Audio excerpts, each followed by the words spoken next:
Hi viewers, welcome to our channel. ప్రస్తుతం మనతో పాటు భరద్వాజ్ గారు సీనియర్ జర్నలిస్ట్ ఉన్నారు. వారితో ఒకసారి మాట్లాడదాం. సార్ నమస్కారం సార్. నమస్తే అండి.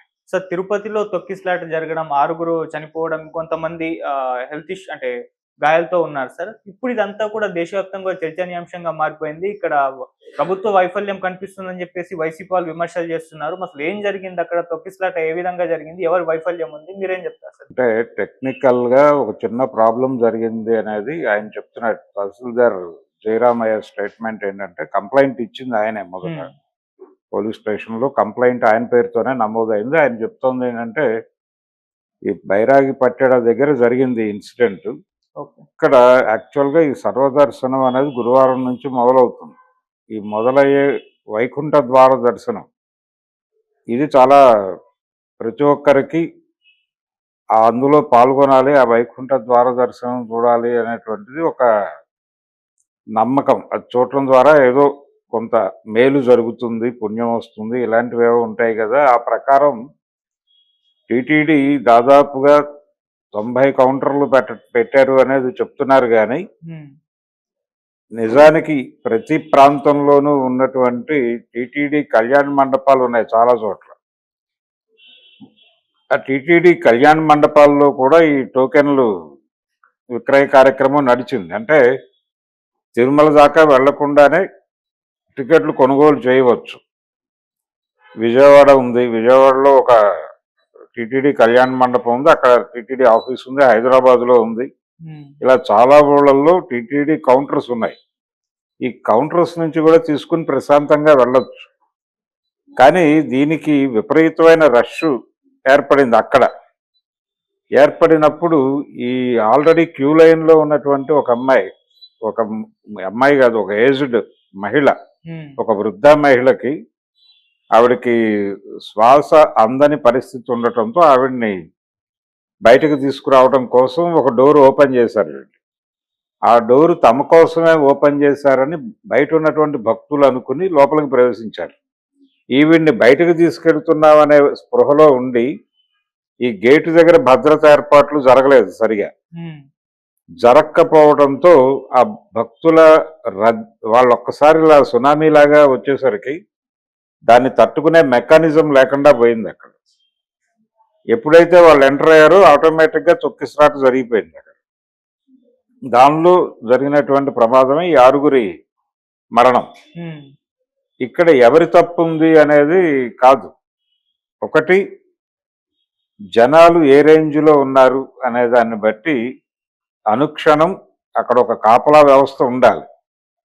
కాపలా వ్యవస్థ ఉండటంతో పాటు వాళ్ళని గైడ్ చేయాలి, ఇబ్బంది పెట్టకుండా గైడ్ చేయాలి. ఇబ్బంది పెట్టకుండా గైడ్ చేయటం అనేది మన దగ్గర చాలా తక్కువ. అసలు ఆ స్పృహ ఉండదు. ఇక్కడే కాదు, పుష్కరాల సమయంలో జరిగినటువంటి తొక్కిసలాటలు కూడా అలాగే సంభవిస్తాయి. చంద్రబాబు నాయుడు గారు గతంలో ముఖ్యమంత్రిగా ఉన్న రోజుల్లో గోదావరి పుష్కరాల సందర్భంగా జరిగిన తొక్కిసలాటలో చాలా మంది కన్నుమూయటం మనకు తెలుసు. అలాగే నిన్న జరిగినటువంటి తొక్కిసలాటకు కూడా నిజానికి అక్కడ జరిగిన సన్నివేశం ప్రకారం మా బాధ్యత లేదని ప్రభుత్వం చెప్తోంది. కానీ అంటే మేము ఇటు నుంచి బయటకు తీసుకెళ్ళటం కోసం డోర్ ఓపెన్ చేసామని చెప్తున్నారు వీళ్ళు. ఆ విషయం వాళ్ళకి కన్వే కావాలి కదా, బయట ఉన్నటువంటి భక్తులకి కన్వే అవ్వాలి. భక్తులు ఇటువైపు రాకుండా ముందు ఒక ఏర్పాటు ఉండాలి. ప్రతి చోట కూడా ఎవరైనా క్యూ లైన్లో ఇబ్బందుల్లో ఉంటే ముతక చాలా మంది వెడతారు దైవ దర్శనం కోసం. వెళ్ళినప్పుడు ఏదైనా జరగచ్చు. అక్కడ క్యూ లైన్లో చాలా సుదీర్ఘమైన క్యూ లైన్స్ ఉంటాయి. ఈ క్యూ లైన్లో ఎప్పుడు ఎవరికి ఏ ఇబ్బంది వచ్చినా ఇమ్మీడియట్గా రెస్క్యూ టీం వాళ్ళని అటెండ్ అయ్యి వాళ్ళని బయటకు తీసుకురావడానికి ఒక వెసులుబాటు ఉండేలాగా అక్కడ వ్యవస్థ ఉండాలి.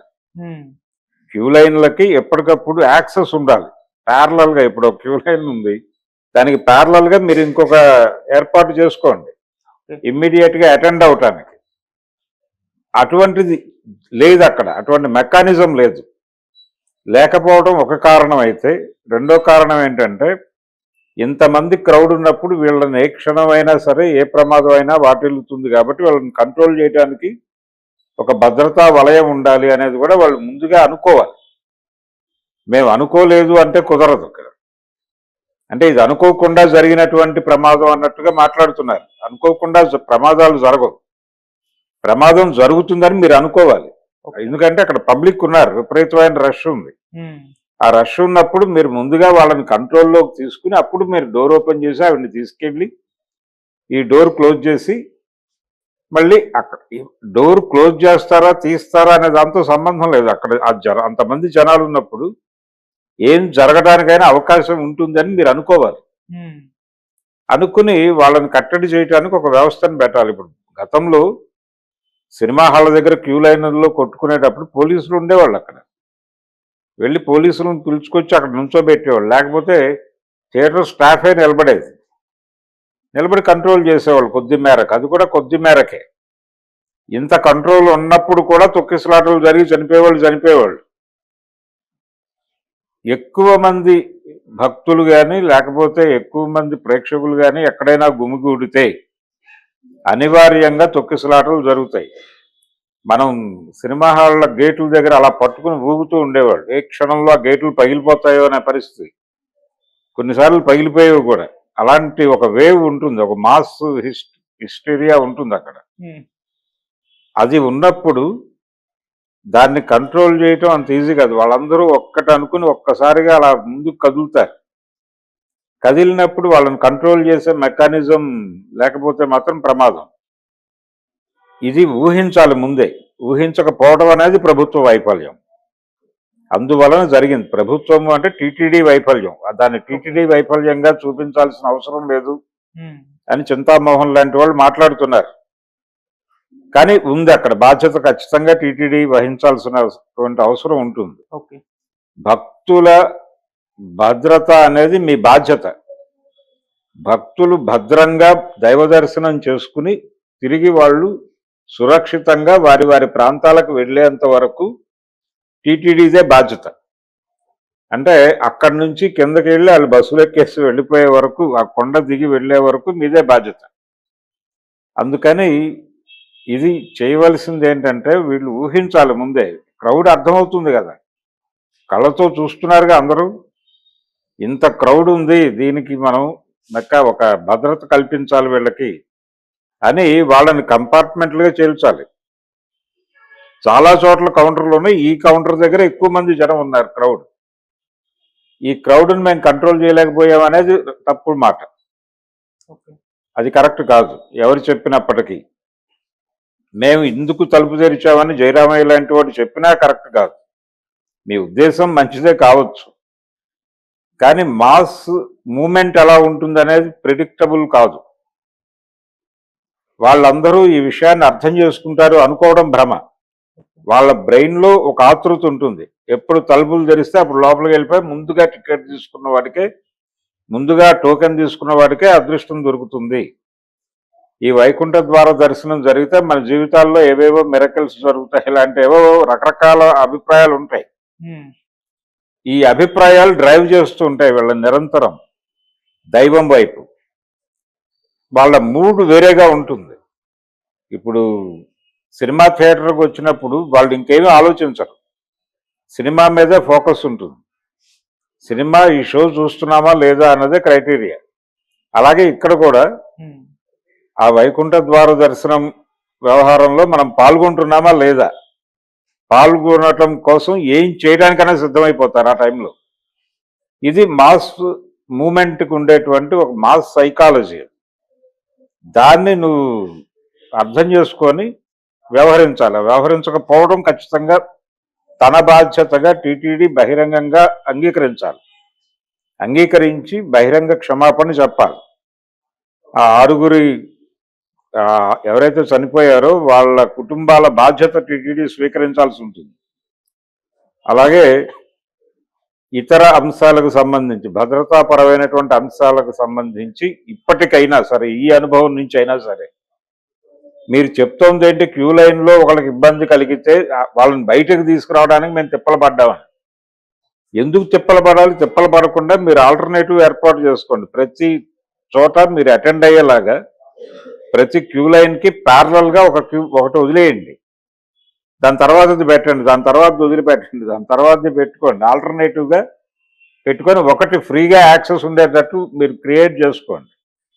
దానిలోకి కేవలం సిబ్బంది మాత్రమే వెళ్ళేటట్టు. ఇప్పుడు బలానా చోట ఇబ్బంది ఉందనగానే వాళ్ళు ఏదో ఒక ఇది నొక్కుతారు, ఒక మీటర్ నొక్కుతారు, అది మోగుతుంది.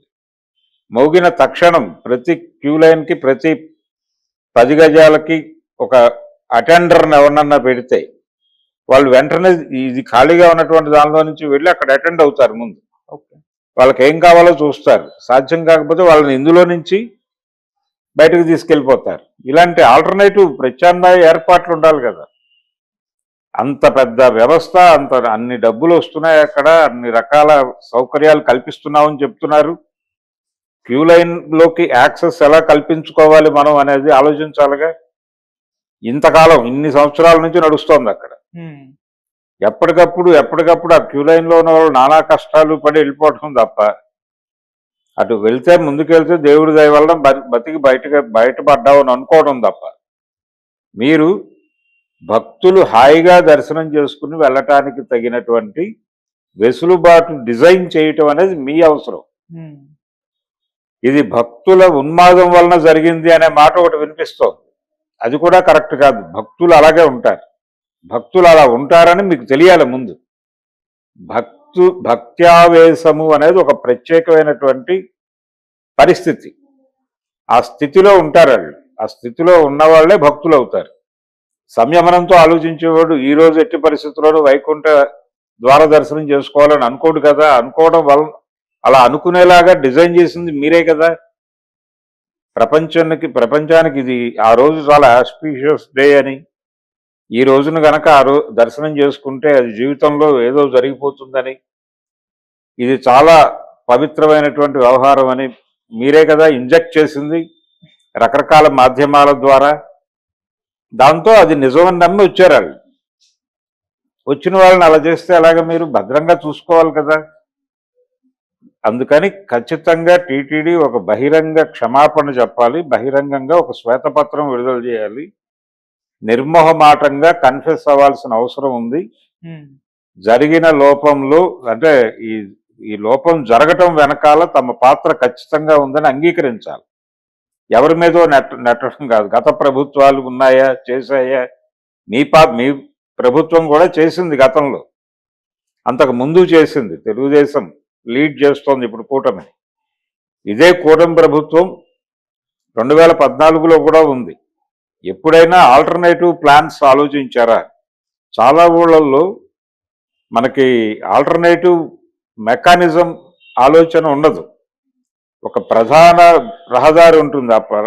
ప్రతి ప్రధాన రహదారికి 2-3 ప్యారలల్ రూట్స్ ఉండాలి. ఉన్నప్పుడు ఏంటంటే ఇక్కడ ప్రెజర్ ఎక్కువ అయినప్పుడు అటు డైవర్షన్ అయిపోవడానికి ఈజీగా ఉంటుంది. అటువంటి ప్లానింగ్ లేదు మన సిటీస్లోనే లేదు ఆ ప్లానింగ్. కాబట్టి జనాన్ని ఎలా మేనేజ్ చేయాలి, ఎలా హ్యాండిల్ చేయాలి పబ్లిక్ని అనే విషయంలో మనం ఇప్పటికీ పొరపాట్లు చేస్తూనే ఉన్నాం. ఆ పొరపాట్ల ఫలితమే ఈ తొక్కిసలాట్లు. అది తిరుమల గుడి కావచ్చు, సంజయ్ థియేటర్ ఇన్సిడెంట్ కావచ్చు. అక్కడున్న స్పేస్ ఏమిటి, అక్కడ పట్టేటువంటి జనాలు ఏంటి, ఒకవేళ అంతకంటే ఎక్కువ మంది వస్తే వాళ్ళని ఎలా హ్యాండిల్ చేయాలి, ఎలా డైవర్ట్ చేయాలి అనే దానికి సంబంధించిన ప్రాపర్ ప్లాను, అవగాహన లేకపోవడం వల్లనే సంజయ్ థియేటర్ ఇన్సిడెంట్ జరిగింది. ఇక్కడ కూడా అదే జరిగింది. ఇక్కడ కూడా వచ్చిన జనాలని ఎలా హ్యాండిల్ చేయాలి అనేది ముందస్తు ప్లాన్ లేకపోవడం వలన వాళ్ళు వచ్చిన తర్వాతనే ఇమ్మీడియట్గా మీరు ఏర్పాటు చేసుకోవాలి, కోఆర్డినేట్ చేసుకోవాలి. పోలీసులతో వాళ్ళతో కోఆర్డినేట్ చేసుకుని మీరు రంగంలోకి దిగి మీరు అసలు అక్కడ ఉద్యోగాలు చేస్తోందే భక్తుల కోసం, భగవంతుడి కోసం మాత్రమే కాదు, భక్తుల భద్రత కూడా మీ బాధ్యత. తిరుమలలో అడుగుపెట్టిన ప్రతి భక్తుడి బాధ్యత టీటీడీదే. ఆ బాధ్యత విషయంలో తప్పు జరిగింది, దీన్ని కన్ఫెస్ అయి తీరాలి వాళ్ళు. ఏ మాటలు మాట్లాడినా కుదరదు. ఖచ్చితంగా నైతిక బాధ్యత వహించి టీటీడీ దీనికి సమాధానం చెప్పి భవిష్యత్తులో ఇలాంటివి జరగకుండా ప్రత్యామ్నాయ ఏర్పాట్లు ఏం చేస్తున్నాం అనే దానికి సంబంధించి ఒక యాక్షన్ ప్లాన్ ఒకటి ప్రకటించాలి. అది ప్రకటించకపోవడం చాలా తప్పు. ఇప్పటికైనా జరగాలి, ఇప్పటికైనా ఒక ప్రత్యామ్నాయ కార్యక్రమం జరగాలి. ఇలాంటివి జరిగినప్పుడు వాళ్ళు ఆల్రెడీ ఎక్కడికక్కడ కౌంటర్లు పెట్టి అమ్మేస్తున్నాం టికెట్లు అని చెప్తున్నారు, బానే ఉంది. ఒకవేళ జనాలు అక్కడికి పోటెత్తితే ఏం చేయాలి అనే దానికి సంబంధించి కూడా ఒక పార్లల్ వ్యవస్థ ఉండాలి. మీకు ఎక్కువ మంది జనాలు ఉన్నారు, ఇమ్మీడియట్ గా 10 కౌంటర్లు ఆ ఏరియాలోనే ఓపెన్ చేయి, డైవర్ట్ చేయి ముందు జనాల్ని. బాబు అక్కడ కౌంటర్ ఉందా, అటు వెళ్ళిపోండి, మీరు ఇటు వెళ్ళిపోండి, ఇటు వెళ్ళిపోండి అని డైవర్ట్ చేసేయండి. అప్పుడు పలచబడిపోతారు కదా జనాలు. అదైనా జరగాలి. లేదు వాళ్ళందరినీ కంట్రోల్ చేసే ఒక భద్రతాపరమైనటువంటి మెకానిజం అయినా ఉండాలి. ఇవేవీ లేకుండా మీరు అక్కడ కూర్చుని మేము ఒక అందుకు తలుపు తెరిస్తే వాళ్ళు ఒక అందుకు ప్రవేశించారు, అది వాళ్ళ తప్పు అంటే ఎలా కుదురుతుంది? అది ఖచ్చితంగా టీటీడీ తీసుకోవాల్సినటువంటి వ్యవహారం. అంతకు మించి వేరే ప్రశ్నే లేదు దానికి. ఓకే. No excuse. ఓకే. వాళ్ళని క్షమించడం అనేది కుదిరే పని కాదు. ఖచ్చితంగా టీటీడీ బాధ్యత తీసుకోవాలి. రెస్పాన్సిబిలిటీ వాళ్ళది, ఇంకెవరికి సంబంధం లేదు. Okay sir. వాళ్ళు అలా వ్యవహరిస్తున్నందుకు గాను ప్రభుత్వం అలాగే దేవాదాయ శాఖ వీళ్ళందరూ కూడా ఇప్పుడు దృష్టి పెట్టి అక్కడ ప్రక్షాళన కార్యక్రమాలు చేపట్టాలి. ఎవరెవరు ఉన్నారు అక్కడ, ఏ పొజిషన్లో ఉన్నారు, మానిటరింగ్ వ్యవస్థ ఎవరు చేస్తున్నారు, ఆ మానిటరింగ్ వ్యవస్థ ఎక్కడ విఫలమైంది, దీని మీద ఒక సమగ్రమైన దర్యాప్తు జరగవలసిన అవసరం ఉంది. ఈ దర్యాప్తు పూర్తయ్యే వరకు అక్కడ విధుల్లో ఉన్నటువంటి వాళ్ళందరినీ కూడా సస్పెన్షన్లో పెట్టాల్సిన అవసరం ఉంది. వాళ్ళని సస్పెన్షన్లో పెట్టి దర్యాప్తు జరిపి ఒకవేళ నేరం జరిగిందని నిర్ధారణ అయితే ఖచ్చితంగా కేసులు పెట్టాల్సి ఉంటుంది. వాళ్ళ మీద హత్యా నేరం పెట్టినా తప్పు లేదు. హత్యా నేరం 302 కింద కేసులు ఫైల్ చేసి లోపలేస్తే తప్ప వీళ్ళకి ఆలోచనలు రావు. ప్రభుత్వం కూడా దీనికి బాధ్యత వహించాల్సి ఉంటుంది. బాధ్యత వహించి ఖచ్చితంగా ఆల్టర్నేటివ్ ప్రోగ్రామ్స్ చేయాలి. భక్తులు ప్రశాంతమైన వాతావరణంలో దైవాన్ని దర్శించుకుని బయటకు వెళ్ళడానికి ఏం చేయాలో భక్తుల నుంచి కూడా కొంతమందిని పిలిచి కూర్చోబెట్టి మాట్లాడి వాళ్ళు ఏం కోరుకుంటున్నారు, ఏం అకామిడేట్ చేయాలి అనేది చర్చించి జరగాలి. ఓకే. అది జరిగినప్పుడు మాత్రమే ఇలాంటి సంఘటనలు పునరావృతం కాకుండా ఉంటాయి. అప్పటి వరకు ఇవి జరుగుతూనే ఉంటాయి. ఓకే. ఇప్పుడు మనం ఈ తిరుమలలో జరిగినటువంటి తొక్కిసలాట, 6 మరణము, టీటీడీ వైఫల్యము గురించి మాట్లాడుకున్నాం. ఇదే పరిస్థితి గనక నిజానికి ఇప్పుడు బయట వస్తున్నటువంటి రియాక్షన్స్ ఇవన్నీ చూస్తున్నాం మనం, చాలా తక్కువగా ఉంది. ఎవరైనా కొంచెం సీరియస్గా రియాక్ట్ అయితే వాళ్ళ మీద ఎదురుదాడి జరిగేటువంటి పరిస్థితి కూడా కనిపిస్తోంది. ఇదే ప్రమాదం ఇలాగే గనక గత ప్రభుత్వంలో జరిగి ఉంటే, జగన్మోహన్ రెడ్డి ముఖ్యమంత్రిగా ఉండగా ఇలాంటి సంఘటన జరిగి ఉంటే పరిస్థితి ఇలా ఉండేది కాదు. హిందూ శక్తులు ఒక్కసారి అతని మీద బీభత్సమైనటువంటి స్థాయిలో దాడి చేసి ప్రభుత్వాన్ని తలకిందులు చేయటం కాదు, అసలు ప్రభుత్వాన్ని బర్తరఫ్ చేయాలనేటువంటి డిమాండ్తో ఊగిపోయేటువంటి పరిస్థితి ఉండేది. కానీ ఆ కండిషన్ ఇప్పుడు కనిపించట్లా. ఎందుకు కనిపించటం లేదు అనేది ఎవరికి వారికి అర్థమయ్యే విషయమే. అంటే ఇక్కడ ప్రభుత్వంలో బీజేపీ కలిసి ఉండటం అదొక కారణం మాత్రమే కాదు, ఒక ప్రోగ్రామ్గా వాళ్ళు జగన్మోహన్ రెడ్డి మీద మతపరమైనటువంటి వివక్ష చూపించటం వలన కూడా అతన్ని నిరంతరం అతన్ని